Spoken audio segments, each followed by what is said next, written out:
MP for Afram Plains North, Betty Crosby-Mensah, is calling for the regulation of the activities of International Justice Mission, IJM, in Ghana.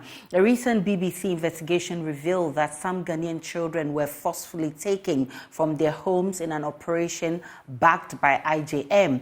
In this report, BBC also said the children who were happily living with their relatives were unjustifiably removed from their homes without any evidence of going through one form of labor or the other. The IJM team in Ghana has since dismissed the claims made in the documentary. The country director, Anita Budu, spoke on Newsfile last weekend.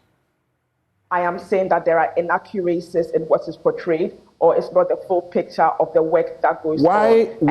What is inaccurate about using your own request and the report from the social welfare to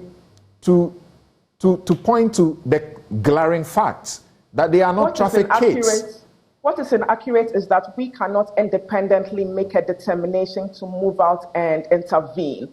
That intervention comes through the police processes and through their hierarchy and through their management,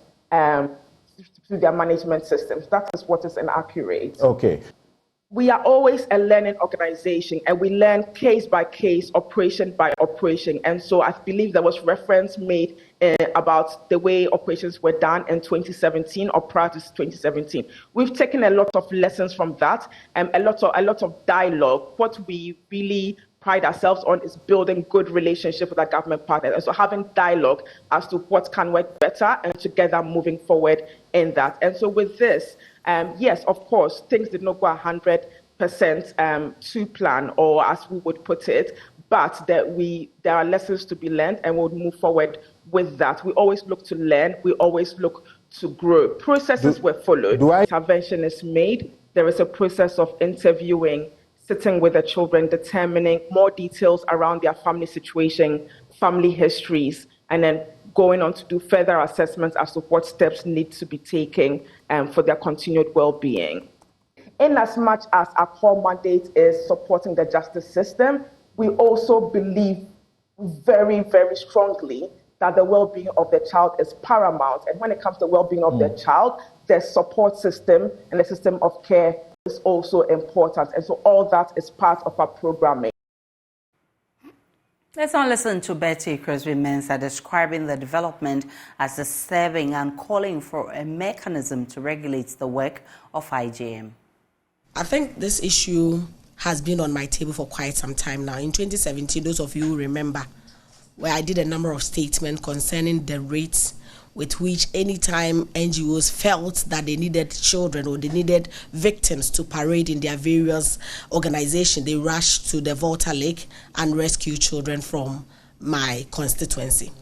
And so again, it didn't come to me as a surprise when the BBC did their thorough work, and in the end, it came to the limelight that these NGOs were more of a targeted institution who were trying so much to meet their annual target. And so it didn't really matter whether indeed these children were actual victims or they were not. And so with me, I don't think the objective of rescue, because of course, when it comes to issues of trafficking, there are serious subjects and serious matters that need to be addressed.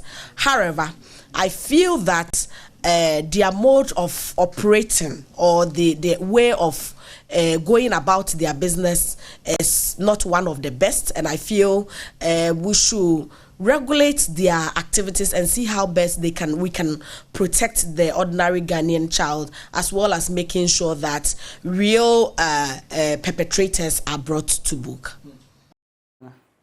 The MP, who had earlier made a statement on the floor, called on Parliament to take an interest in the work of the group.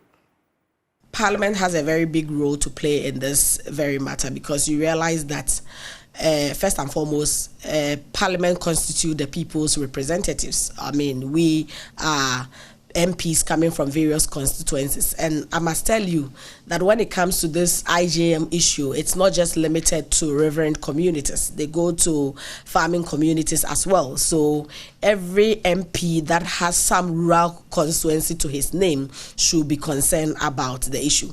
Again, I also realize that most of these NGOs are using our own Trafficking Act vis-a-vis the Children's Act to, undertake their operations. So of course, it is definitely a document that came out of Parliament, and so Parliament should be interested in the laws that they pass. And if there's a need for us to have a critical look at this Children's Act and then Trafficking Act to see if there's a need for us to do some sort of amendment to ensure that at the end of the day, the ordinary Ghanaian or the Ghanaian children are protected. So yes, I seriously believe that is an issue of concern for all Ghanaians and especially to Parliament.